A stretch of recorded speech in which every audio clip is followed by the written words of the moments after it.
So, hello and welcome back to this week's episode of the weekly news brought to you by Four Eyes Academia. I'm Tudz, and I'm joined today by Ponle.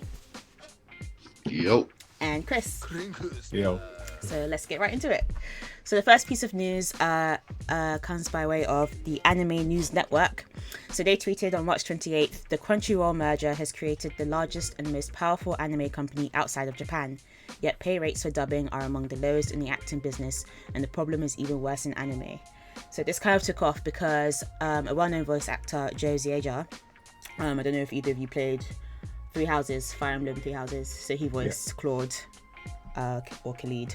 And he basically said no actor wants to air this kind of laundry because many of the studios who book anime also book video games and other projects. But this is why you haven't seen him in any anime since 2020. He had to break up with the art he loved so much because the income percentage versus percentage of the time was so bad. Wow. So yeah, I feel like this was a really surprising news. I know, well, I'm assuming we're all like partial to watching like subbed anime, but there's some really like decent dubbed anime. But this would explain why a lot of dubbed anime is so poor quality, because like if they're not being compensated fairly, then there's no incentive to get like really well qualified voice actors. So I mean, for me, I think it's quite self-explanatory, to be honest. You can tell by the quality of most dubbed work these days. They're getting people who aren't necessarily voice actors sometimes, who may just have a voice that fits the bill and are willing to take a bit of a quick buck just to voice over something and read a couple words out. So I think I did see somewhere that a lot of like the most popular voice actors, like Sean Schemmel, who voiced Goku, and like I can't say his last name, but Vic Mignogna, whatever his name is, they voiced Ed. He voiced Ed, and I think I need. Like voice actors like that are like well known or high profile. They still get paid peanuts, but they make most of their money from like going to conventions and like fan signings and things like that. So yeah, the Legend of Zelda series producer Eiji Onoma has an update to share about the launch timing of the sequel to The Legend of Zelda Breath of the Wild. So yeah, this was tweeted by Nintendo of America, March 29th. So it's the Breath of the Wild 2 is going to be delayed until next year. So I'm fine with it, because I feel like even though I beat the main story for Breath of the Wild, anyone who's played the game knows that there's so much to do in that game. I still have like half the shrines to activate and things like that, and it's a game that has a lot of replayable potential. So especially with what we've witnessed of like, you know, crunch and like the awareness with that, and like with Cyberpunk, for example, what happens when you rush games and things like that. I'm willing to wait for like a complete game if that's, you know, what the hold up is. So I know we're the Nintendo boys, so you might have a lot to say about this. I don't know what your thoughts were about this announcement. Are you disappointed, or you don't really care, or what? I'm disappointed, but I'm fine with the delay. I'd rather the game get delayed and come out in complete package than, you know, we've seen a lot of AAA games these days released but very much uncompleted. As you mentioned, Cyberpunk. There's been a lot of other games anyway. You can go even to EA, some of EA's games like Anthem, etc., coming out uncompleted, needed more time, you know, to be developed and worked on before they release them. But yeah, I'm fine with the delay, and that way it will get Game of the Year next year anyway. That's spicy. Okay. I'm fine with it. On a personal level, I've got loads of games I still need to play. So you know, anything that I can do to kind of delay it, I'll take. But I mean, Nintendo's always been known for like their quality anyway. Most first-party Nintendo games are always of, you know, like a premium caliber. Like you rarely find a first-party Nintendo game that's not that good or has like glaring issues or feels rushed or anything. So if they feel that they need to do that, then I feel like it's probably the right decision. They probably just don't want to bring out a game that's not of the quality it should be. Breath of the Wild till today, you know, is still played by millions of people. There's still a massive community finding new things every single day in that game, and I feel like if they can kind of polish it to the level they want to without, you know, causing crunch and all sorts of other issues with the workforce, then yeah, I think that's good. I think I'm fine with it. Yeah. It probably would have got Game of the Year anyway. But debatable, but it probably Yeah, will. But I guess we'll never know. yeah, we never know. To be fair, Game of the year in our it had hearts. some. I'm I joking. think Elden Ring would have been a big competition this year. For it. Oh yeah, But Elden yeah. Ring. Would have been tough. We'll get to Elden Ring in a minute. The next piece of news was tweeted by Netflix UK and Ireland. So some film news. So The Kitchen is a dystopian drama set in London in 2044, and this film will be co-written by Daniel Kaluuya and starring Kane Robinson, also known as Kano. It's in production right now and will release globally on Netflix in 2023. So I saw this and I was like, I'm on board with this.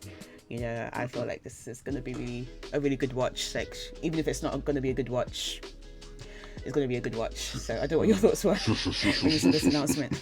It's Daniel Kaluuya. Exactly. I was always going to give it a chance anyway. So, you know what? Sometimes I forget that Daniel Kaluuya is British.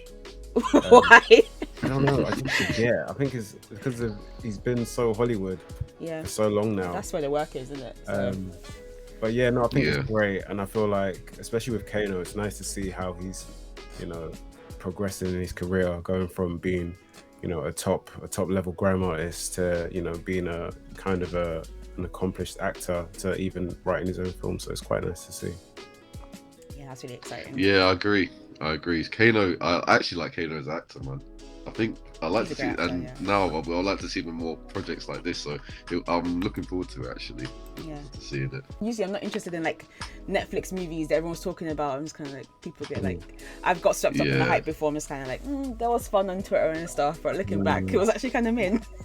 But I feel like this is one to actually be excited about for real. So 100%. E3 will not be holding a physical or digital show this year. So people are saying like this is like confirmed, nail in the coffin for E3, but I don't know what you guys thought about that. Yeah, I think it's a sign of the end. It's been coming anyway. E3's just been going down and down. I think because you see more of the big publishers and the big companies like Nintendo. They don't really do much E3. They do their own. Like you got Nintendo Directs. Sony's been pulling out for the last few years. Microsoft still go. I think E3's just been there mainly it helps a lot of the indie developers, but even then now, a lot of the bigger companies like Nintendo and Microsoft, they do showcase a lot of indie titles anyway through their directs and etc. So E3's just becoming less and less relevant. And the fact they're not doing a physical or digital show this year, I think, yeah, it's just really signs of the end for They're pack it E3. in, Yeah. Yeah, I agree with Ponle. It's been a long time coming. E3 has not really been relevant for like, I'd say close to a decade now. Yeah. Wait, I was gonna be like, but yeah, 10 years ago was 2012, so you're about right. Yeah, it's a decade true. now. I'd say the last E3 that most people were excited for was probably about 2014. I'd say, just before the release of the next gen. When did the next gen come out? 2014. I feel like earlier than that. 2013? Yeah, I think it was 2013. It was 2013 E3 is probably the last one you could say excited because that's when we got the announcements of the PS4 and the Xbox. Xbox One. Yeah. So yeah, I'd say about 2013 is probably the last time it's been relevant. Like Ponle said, they've been all the publishers and companies been putting out their own stuff. It's just kind of a product of its time. You don't need to go to a place now to relay information. Back then, when the internet wasn't as advanced as it is now, it was nice to have a hub and something to look at, and you could meet people. Publishers could meet other publishers and indie studios. You could play test some of the games. You'd hear talks from some of the developers. But now you can do it all online, comfort of your home. You can structure it the way you want to. You don't have to. The companies don't have to pay for space at the conference. I remember they went press only in like 2013 or something, or 12. Because it used to be open to the public. I don't remember that. Yes, but I remember that. I do remember that. Yeah. I remember that. Yeah, it used to be open to the public, and then they changed it to press only. So you had to apply for like press badges before you could go to E3. So it made things a lot less homely in terms of what it was and the feel of E3. Because back before, people just used to go, you remember the Zelda announcements, people screaming in the background. Oh yeah. Like, you don't get that same feel anymore. So it became very, very corporate. And Was it press only by the time Smash 4 came out? yes, It was, okay. Yes, it was. Yeah, it was. Yeah, I think all the yelling must have been after the fact.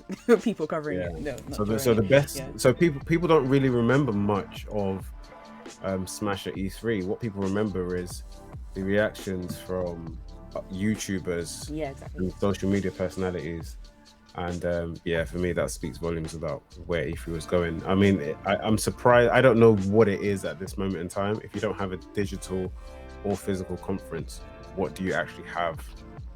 So, Yeah, I agree. I was wondering about indie developers before, but like Ponle said, a lot of those games are being showcased in Nintendo Directs and State of Plays anyway, so I think I hope they'll be fine. I don't think they'll be too affected by this. So yeah, I think AAA studios will be fine. So yeah, AAA will be fine. I think India, like I said, because Nintendo even does Indie Day, etc. as well, and yeah, Microsoft they basically cut out middleman. Basically, that's what it is. yeah, literally, that's it. Yeah. Cool. So this last piece of news comes by a Twitter account called Elden Ring Update. So the tweet says, this was yesterday actually at the time of recording. Brandon Sanderson, fantasy author famous for the Mistborn series, revealed in a recent live stream that Elden Ring's publisher Bandai Namco had contacted him for a possible collaboration on a future From Software project. Did anyone read the Mistborn series first of all? This is like Manny's bag. I'm not really. This is more Manny's bag. These kind of fancy novels are more Manny's bag. But yeah, I like to see what they do because I think Elden Ring I think it's a masterpiece of a game anyway. So I'd like to see what FromSoft do with more when they get into collaboration with more fancy novelists and what they can do with their game worlds, etc. And then frustrate us more. When I saw this, I couldn't help but think about the Witcher series, and I just think, oh yeah, there's loads of potential with like high fantasy novels, video games, because like the Witcher became wildly popular, even more popular than the author expected. Exactly. So he was saying like, just give me a lump sum of money, but then Witcher 3 got so big, he was like, can you guys remember my check? Didn't really anticipate the game being that big. But when you look at the success of From Software games and like Elden Ring most recently, and I think that there's a lot of potential in that genre for video game adaptation. I think they're going to start tapping into. 100%. I mean, just playing the game, there's so many storylines. Each of the characters are so fleshed out. It's really rich in terms of the content. Like, there's all sorts of little details with all the smallest of NPCs in the game. I think that just goes to show how much of an influence like George R.R. Martin's had.